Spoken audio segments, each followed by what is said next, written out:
Good evening. And first at 11, the Central Oregon wildfire now considered the #1 priority in the country, with more than 1,500 people under level 3 go now evacuation notices and thousands more being told to get ready to leave if needed. We're talking about the Awaka Butte fire burning north of the town of Sisters. And check out a look from the wildfire alert cameras at the Oregon Hazards Lab. Right now you can see the flames lighting up the sky, burning in the distance. Let's go right to live team coverage. Celine Stevens tracking another red flag warning for that region. But first to Alma McCarty live at the Incident Command Post south of Sisters tonight. Alma. David, fire officials made a few things clear at the community meeting this evening. Basically that the 1,000 or so firefighters who are out here to tackle this fire, they are doing everything in their power to get a handle on it, but that they know the Awaka Butte fire, it is going to present challenges in the days ahead. Inside a cool auditorium at Sisters High School. I want you all to stay strong. We will get through this together, and please stay calm, but stay informed. Assurances and information from fire officials. This Awaka Butte fire is the #1 priority fire in the nation. In essence, gives us dibs on the resources. The panel didn't downplay the seriousness of the 26,000-acre fire, which intensified Wednesday before rain set in. Thursday, they said, was better. The wind wasn't as bad. As you guys noticed, there wasn't a giant column of smoke out there today, right? So it settled down. The rain helped us out quite a bit, but it was still, with the wind coming in, it dried the grass out, so we were getting spot fires. The Deschutes County Sheriff's Office urging residents to heed evacuation warnings and be ready at a moment's notice. Matt Flock with the Oregon Department of Forestry emphasizing that message. We're just trying to keep you safe. We put those up so that you're in a good spot so that we can get in and access that area and really put that fire out. We're zone 1. Residents like Jerry Kolb are ready. He explains the community isn't just ready to evacuate, they're prepared to help their neighbors. We can just live with it and make it work.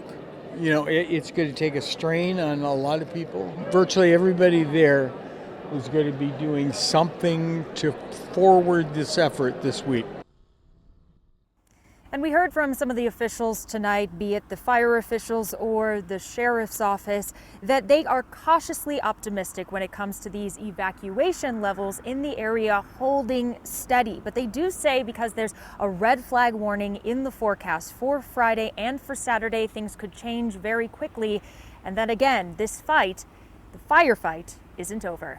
David, back to you. We will take the cautious optimism, all things considered. Stay safe out there, Alma. Alma McCarty and your Sisters. Thanks. Meanwhile, Portland Fire and Rescue has mobilized its own team to respond to that wildfire. The team is made up of 4 firefighters trained not only to put out fires, but to help fellow firefighters who get stuck in vehicles or might need a rope rescue. The crew also features a paramedic. Our REMs being available on the division gives them confidence to go do good work, knowing should they have a bad day, folks are coming for them.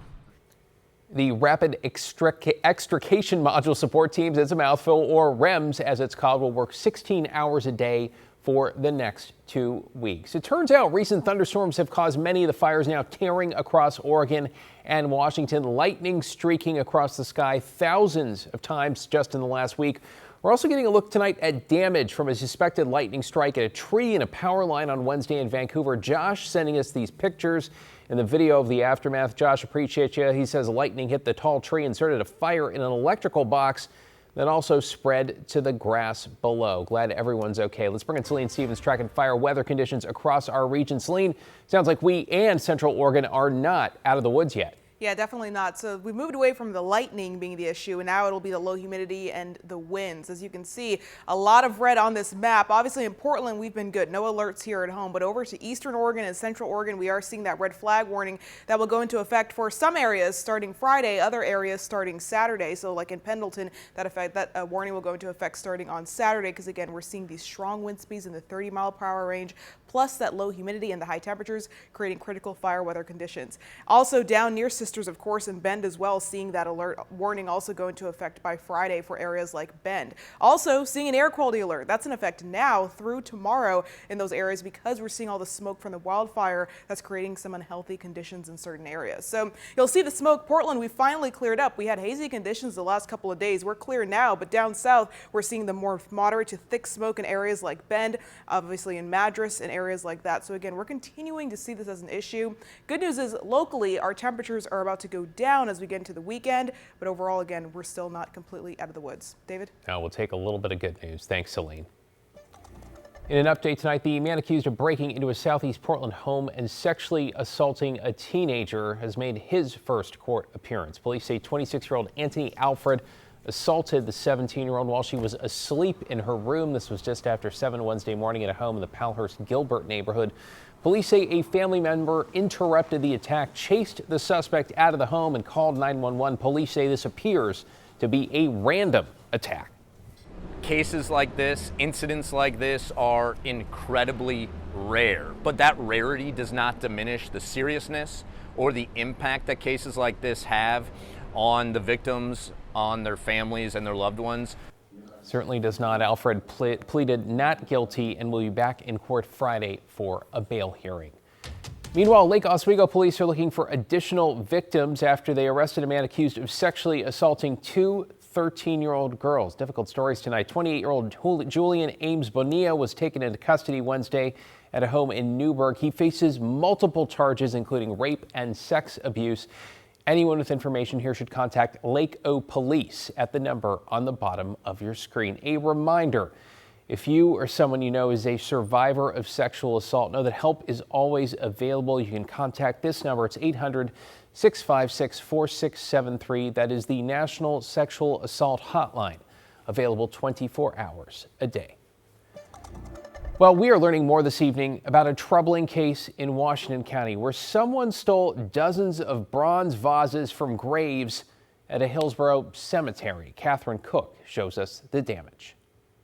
At Furlong Cemetery in Hillsborough, Stephen Scarrett is visiting his late friend Nancy, something he's done countless times, but on this day, he was nervous. I was hoping that my friend's grave had not been disturbed, which it hasn't. Police say over the weekend, someone stole 80 bronze vases, just like this one, from grave sites. Furlong Memorial says they've never experienced anything of this magnitude, and they've been contacting families whose loved ones' graves were affected. Stephen says he'll let Nancy's mother know all is intact. I'm glad I don't have to call her and tell her this happened to her daughter's grave. But somebody does, and apparently 80 people do. And that's just awful. Others visiting the cemetery horrified at the mass desecration, a serious crime in Oregon committed, police believe, by someone just looking to cash in. Bronze is an alloy that traditionally contains up to 90% copper. The cemetery says each vase weighs around 10 pounds. That's 800 pounds of scrap copper. Sold at an average rate, that's $3,400. Police are now asking for the public's help, and the cemetery is urging metal recyclers to be vigilant. So I would say the person that accepts this product in recycling would be just as guilty as, maybe more so, than the troubled person that was desperate enough to take it. In Hillsborough, Catherine Cook, KGW News.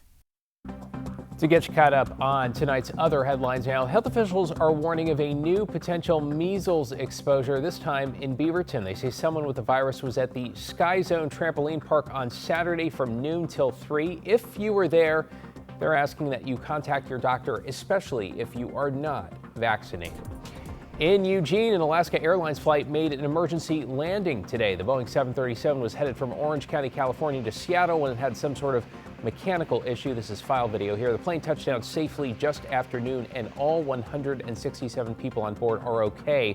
Alaska says its maintenance crews will inspect the aircraft. And the Clackamas County Sheriff says she plans to retire early, effective on Monday. Angela Brandenburg, who has 2 years left on her term, says she wants voters to be able to choose their next sheriff this November. The change also comes with the county trying to figure out how to fund much of the office after voters rejected a levy in May. This was the sheriff's message to whoever succeeds her. The hard things because it's the right thing to do. And sometimes it comes at personal cost, but it is overall what is best for this office and what is best for the people of this county, and to do those hard things. Brandon Berg has spent over 3 decades with the Sheriff's Office. Under sheriffs will take over in the interim.